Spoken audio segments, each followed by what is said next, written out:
Welcome back to some more base building in Fallout 4. We will be building on the Abernathy Farm, but before we get access to the workshop, we need to either complete quests for the Abernathy family or make them go away. Since I didn't have access to the workshop, I wasn't able to use concrete to make them go away, so I took out Get Wrecked Mate, and within a few seconds they left the farm. The farm has a small house and a lot of land. The height limit goes 20 blocks into the air, and this is by far the highest possible building limit on any of the settlements. Since the ground of this place is quite steep, the only logical first move was to build enough concrete to even it out at the height of the house. I placed concrete all around the edge of the settlement and created this pool for giants. Since I wanted this platform to be flat, I began adding more blocks inside. As I was placing them, I had an idea, one of those sudden, unexpected ideas that make you believe that you're smarter than you are. I wanted to leave the bottom layer empty so I can create a basement. Since the ground was gradually rising, I had to make sure that I stopped adding cement blocks at the right spot so I can place a lot of rugs and buttsticks in there.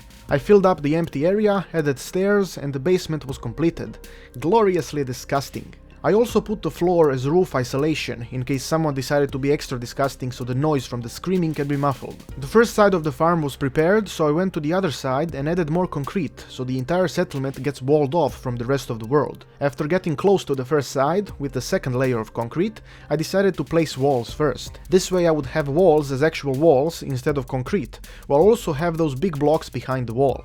This is a cool trick that could help you make fortified buildings that look great on the inside. The entire wall was done, so I placed a door frame opposite to the house entrance. This is the only possible way to enter the settlement, unless you have a power armor with a jetpack or you cheat like I do. Next step was fencing off this mutated cow. Since this was my first time creating this fence, it brought a fair amount of shit into my mouth, and it was difficult to spit it all out. There was a lot of it left in the corners of my mouth and in my teeth, but eventually it all worked out. I was happy and the cow was happy. Before placing the fence around the farming zone, I wanted to place a nice path here. Since I'm using mods that you can find in the description, I have access to a lot of different paths in the decorations menu. Placement is the same as with the rugs. There is no snapping and you can overlay them one over another. It wasn't perfect, but at least there was no shit in my mouth anymore. Placing the other fence, however, was like being fucked by that mutated cow, while a super mutant was crapping on my face. Snapping is so stressful with these things. I would rather set my ass hair on fire than deal with these fences again after this settlement building. It took a lot of suicidal thoughts to finish this fence, but I managed to do it. I added the normal snappable fence to the edge of the platform and put stairs on the left side, so there is another path next to the farming zone towards the back side of the house. I went to the back side, and since this side was also full of this dirty ground, I decided to put a platform over it.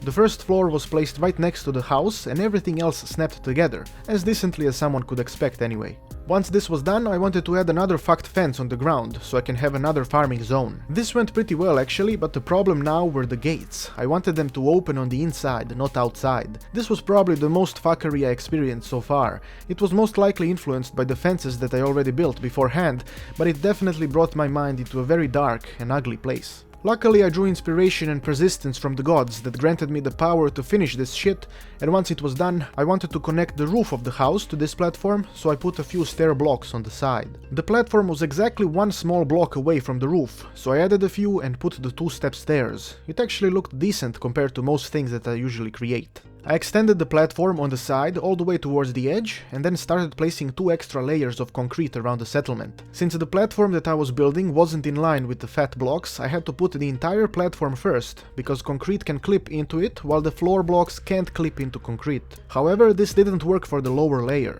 I had to add stairs on the outside in order to snap the concrete where I wanted it. I guess that fat block completely ignores the collision around it if you snap it onto the stairs. Yet another very cool trick.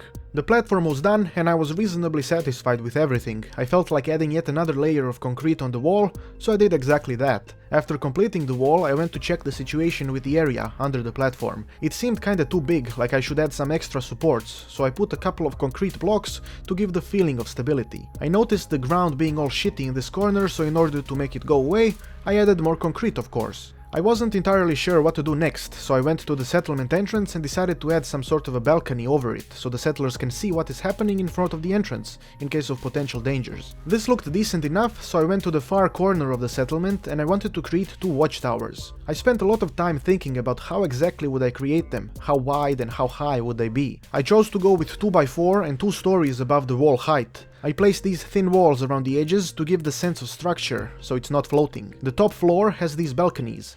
Yes, they aren't wall and roof things anymore, now they're balconies. I tried my best to use the thin walls to make the watchtower seem structurally correct, and I believe I managed to do it. The path surrounding the watchtower also has a wall. I did the same thing for the other tower, and they were now completed. I didn't make them higher because the entire settlement is already super high off the ground, so making them higher would force the settlers to use long-range snipers to see the activity on the ground. I was proud of my glorious watchtowers, even though making them was relatively simple. By now you're probably wondering why the fuck am I not creating something extremely high above ground, since the limit is so massive. Not to worry my friend, now is the time to do exactly that. I opted with creating an Eastern European skyscraper. First step was creating the stairs. I went all the way up, 16 stories up. The second step was deciding which walls will have concrete and which ones will have the balcony and windows. I chose to put the balcony on this right side, between two cement blocks. The left side has one window in the middle. I know it's not really a window, but let's pretend it is. The side opposite of the balcony also has a window in the same position as the balcony, just the opposite side of course. Since I had to do this for all 16 stories, this took exactly 19 centuries to complete, even while using the TLC command so I can float around. I placed the balconies last. I used both types to not make it seem too dull. The building was completed, and as you can see, these two unusual corners are something that can be seen on old Slavic buildings quite often. The roof has a fence. It will be used for nude sunbathing, among other nude things. This is where I stopped adding shit to the settlement, so let's do the tour. Before entering the settlement, we can see the big balcony above it, and once we are inside, the left side holds the mutated cow, while the right side is reserved for potatoes. Going forward takes us to a big flat platform that has a basement entrance in the middle. This room is for something shady. Make sure to comment with your ideas and give it your best. Near the basement there are two watchtowers that go 2 levels above the big wall surrounding the settlement. The top floor has balconies without a roof. I will probably add that next time. Following the wall path we get to the house, and after going up the stairs we get to the entrance of the big building, but there is also a path going downstairs into a very large room that can be used for various sensual activities. To the right there is another door that leads towards a smaller farming area. After moving back up the stairs we can go even further up, which will get us inside the building. Every floor has the same design, with a balcony and a few walls that we can pretend are windows. I didn't do much to this settlement, but it is now a fortified farmland with a beautiful Eastern European building and 2 watchtowers. It kinda reminds me of a giant's foot, or a ship. I think it's pretty cool. Thanks for watching, and make sure to let me know how many rugs does it take to fist a midget. I have been Petard, your glorious lord, and may the blessings of Petardia eternally touch your butt.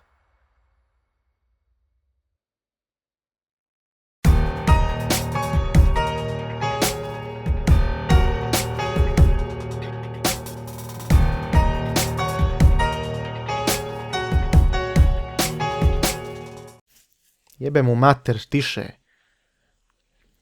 I didn't make them...